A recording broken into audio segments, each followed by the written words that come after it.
Jiggy! Adrian Russell froze. At the sink, crying like something inside her had broken, was a woman he didn't recognize. Her back was trembling, her hands gripped the counter, and wrapped around her like he'd been born there was Joe, his son. Legs locked around her waist, arms around her neck. Adrian's voice caught in his throat. The teddy bear he'd brought from Manhattan slipped from his hand and hit the tile. 3 weeks away, and this is what he came home to. Not a daddy, not a hug, not even a glance. Just his boy, clinging to a stranger, crying like the world had ended. The woman turned slowly, tear-streaked face, eyes red and swollen. "I'm sorry, sir," she whispered. "He won't let go." Joe's tiny voice broke through the silence. "Don't take her, Daddy. Please." Adrian's world shifted, right there, under kitchen lights and heartbreak. And for the first time in his life, he had no idea what to say. Adrian hadn't expected fanfare. He knew Joe might be shy after 3 weeks, knew he might need time to warm up, but he imagined something, a smile, a small run toward him, a giggle, not silence, not sobbing, and certainly not this woman. He tried to speak, tried to find his voice somewhere beneath the jet lag and the cold shock, but his mouth stayed dry. His eyes stayed on his son, whose small fingers were now twisted tightly into the folds of the woman's apron. The last time Adrian held him, it was in a glass hotel suite in San Francisco. Joe had waved goodbye on FaceTime, lips puckered to the screen. Now he wouldn't even look at him. "I'm Priscilla," the woman said softly, her arms gently supporting Joe's weight. "We spoke. The agency sent me." He searched his memory. There had been a voicemail. Something about a last-minute change. He hadn't followed up. Joe's shoulders shook. His breath came out in small, broken gasps against her neck. Priscilla didn't flinch. She didn't ask him to let go. She just held him, like she'd been doing it for a while. Adrian stepped forward, slowly. The teddy bear still lay on the floor behind him, forgotten. "I brought this for you," he said, voice unsure. Joe didn't respond. Priscilla swallowed hard. He has nightmares, almost every night." Her voice cracked, but she held it steady. "I stay with him until he can fall asleep again." Adrian felt the weight of those words land in his chest. Heavy, unforgiving. He remembered an email flagged as "not urgent." He never opened it. Joe pressed his face deeper into her shoulder, as if he could hide from the world and from his father. Adrian took another step, then stopped. He wasn't sure if he had the right to come any closer. Before we continue, click subscribe, like this video, and tell us where in the world you're watching from. I hope this video makes you believe kindness comes from the heart. Adrian's jaw tightened. The silence between them felt louder than the sobs. He took a breath, steady, practiced. "Joe," he said again, softer this time. "It's me, buddy. Daddy's home." Joe flinched but didn't move. Adrian's eyes flicked to Priscilla. Her grip on the boy hadn't loosened. He didn't like the way that made him feel. "I'd like to speak to you," he said, eyes narrowing slightly. "Alone." Priscilla's spine straightened, but she didn't move either. "He doesn't want me to let go," she said quietly. "I tried." He cried harder. Adrian stared at her. Why was he crying in the first place? She hesitated, just for a second. Then her voice landed flat, without drama. "Because he told me he wished I was his mom." The words hung like smoke in the air. Adrian blinked. "What?" Priscilla's eyes glistened, but her face stayed calm. "He misses something. I just happened to be here when he needed someone." Joe let out a shaky breath. Priscilla's hand moved gently along his back, almost without thinking. It wasn't rehearsed. It was muscle memory. Adrian took a slow step forward. "I didn't know things had gotten this bad." "You weren't here to know," she said, almost apologetically. "Neither was I at first. I was supposed to just clean." She looked at him now. Really looked. No fear. Just honesty. "But then I heard him crying through the walls. First night. Then the next. And the next. Eventually," she glanced down at Joe. I couldn't pretend it wasn't happening. Adrian's stomach churned. Guilt crept in, quiet and sharp. Joe finally lifted his head, just slightly. His cheeks were blotchy, his lashes wet. He looked at Adrian with the kind of fear only a child can carry. The kind that says, "You left me. Will you leave again?" Adrian stepped back. He couldn't answer that yet. Adrian leaned against the counter, one hand gripping the edge like it might anchor him. Priscilla's eyes followed his movement, not accusing, just waiting. "He has nightmares?" Adrian asked, quieter now. She nodded. "Almost every night. He wakes up calling for someone. Anyone." Her voice cracked, but she pushed through. "I tried to just leave the light on at first. I thought maybe he'd settle, but..." She looked down at the boy in her arms. "He didn't." Adrian's throat tightened. "He tells me stories," she went on. "Little pieces of you, your office, your plane, the teddy bear, how you said you'd be back soon." She let the silence breathe before finishing. "But then he asks why soon takes so long." Adrian swallowed hard.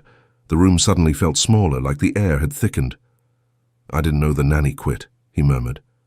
"You missed the agency's follow-up," she replied gently. "They said you were too busy to speak." He didn't argue, couldn't. Priscilla adjusted Joe slightly, her hand never leaving his back. "I didn't try to replace anyone," she said. "I just stayed. When he cried, I stayed." Joe sniffled against her shoulder, still quiet, still watching his father from a safe distance. "He asked if I could sing to him, said his old nanny used to before she left. So I did. Just a lullaby my grandmother sang to me when I was small." Her tone stayed simple. She wasn't defending herself, just laying truth bare. Adrian looked at his son, his boy, who once couldn't fall asleep without a bedtime call from him.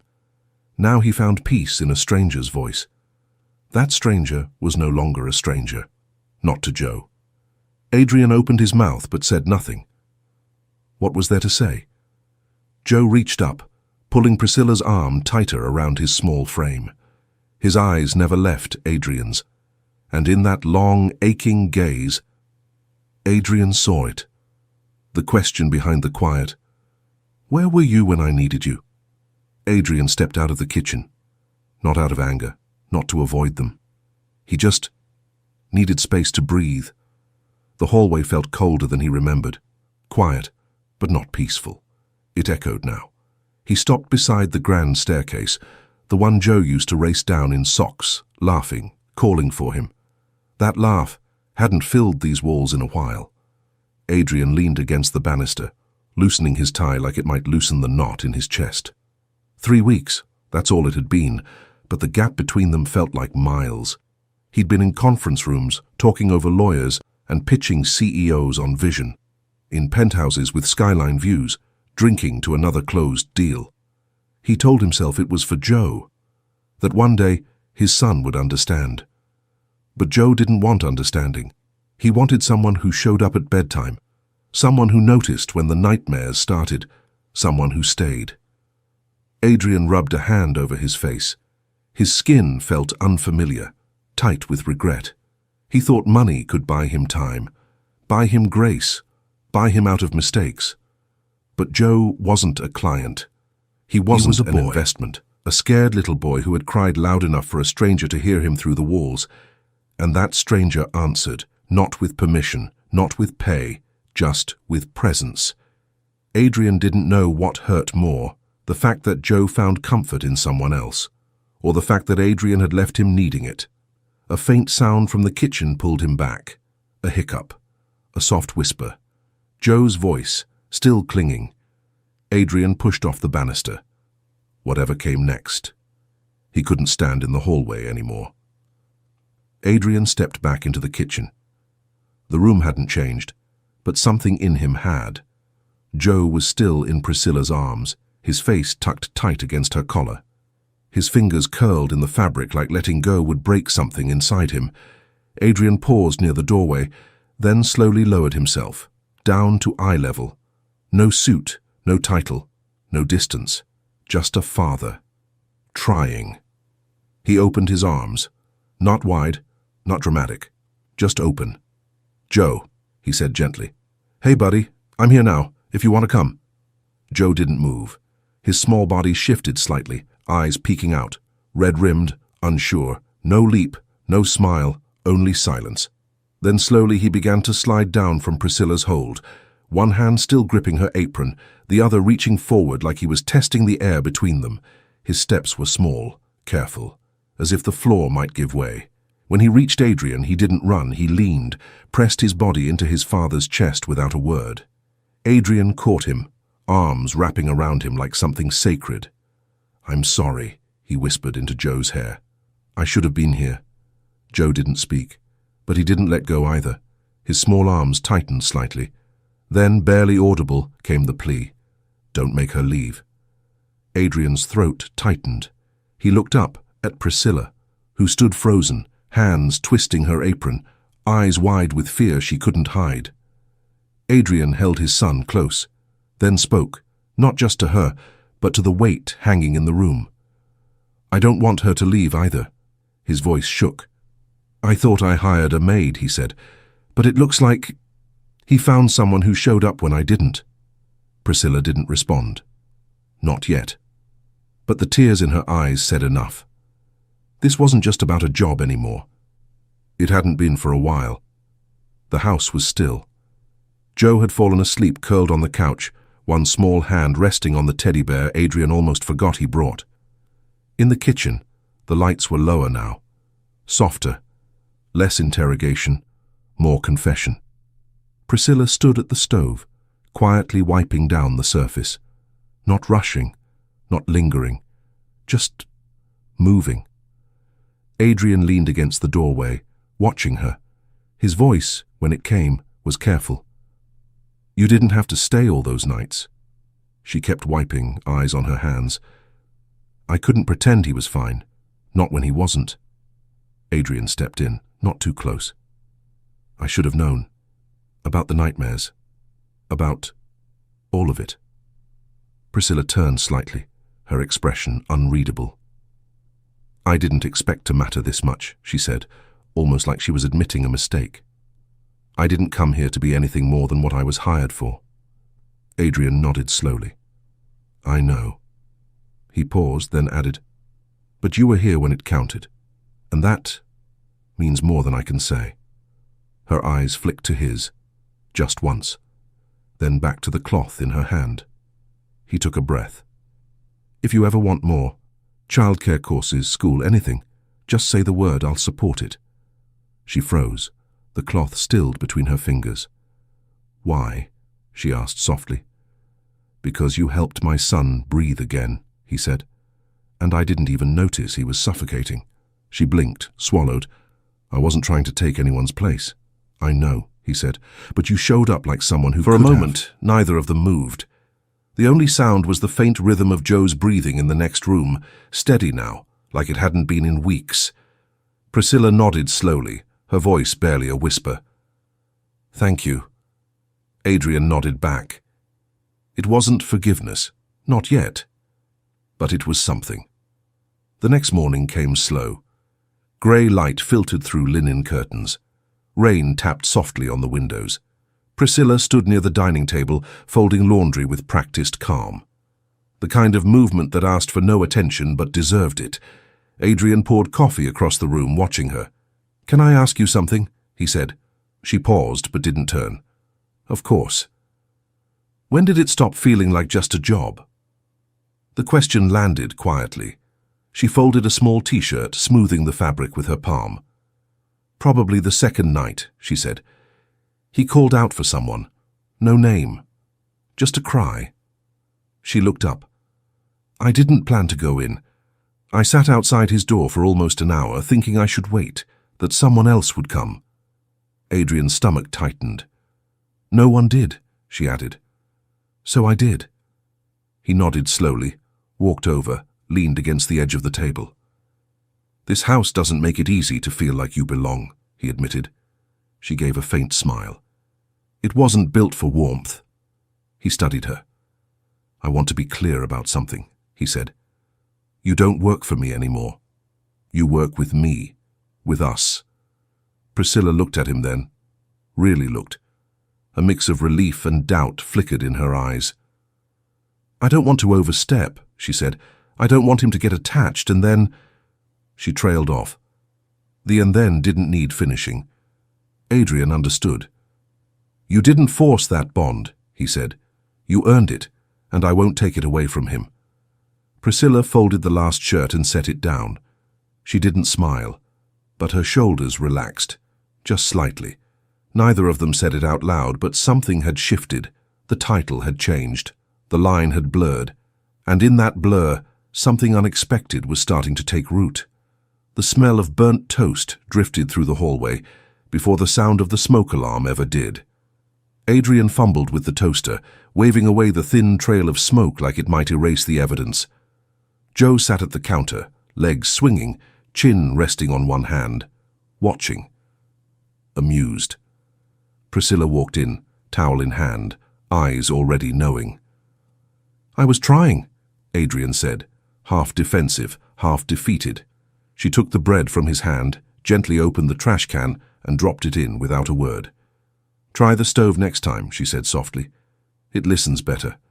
Joe giggled. Adrian turned to him. Traitor. The boy grinned, mouth full of cereal. It was the first real smile Adrian had seen in weeks. No hesitation, no hiding. He didn't say anything, just watched his son chew, the bowl between small hands, the teddy bear seated beside him like an honored guest. Priscilla cracked 2 eggs into a pan, her movements easy now, familiar. Adrian stepped aside, gave her space. He didn't know what this morning was exactly, but it felt right, or at least like a start. Joe reached for Adrian's hand with one of his own, and Priscilla's with the other. No words, just connection. They stood like that for a moment, silent, 3 hands tangled across a breakfast counter that had never felt this full. Outside, the rain had stopped. Inside, something else had begun. Adrian looked at his son, then at the woman he almost overlooked. I almost missed this, he whispered. Priscilla didn't answer. She just placed the eggs on a plate, slid them toward him and said, Don't burn these. A week had passed. No more midnight cries, no more calls through the walls, just the soft hum of a house learning how to breathe again.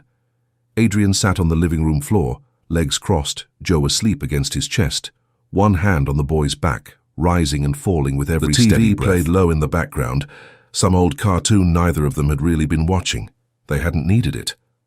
Across the room, Priscilla sat on the rug, flipping through a picture book. She wasn't reading out loud, just turning pages, quietly, like she didn't want to wake anyone. Or maybe like she didn't want the moment to end. Adrian looked at her. She met his gaze. No tension, no fear, only a calm understanding that hadn't been there before. He gently adjusted Joe, cradling the boy closer. He sleeps better now, he said. Priscilla nodded. He trusts the quiet again. Adrian rested his chin on his son's head. I took time off, he said, cleared the calendar. Her eyes widened slightly. For how long? I don't know yet, he answered, but long enough to matter.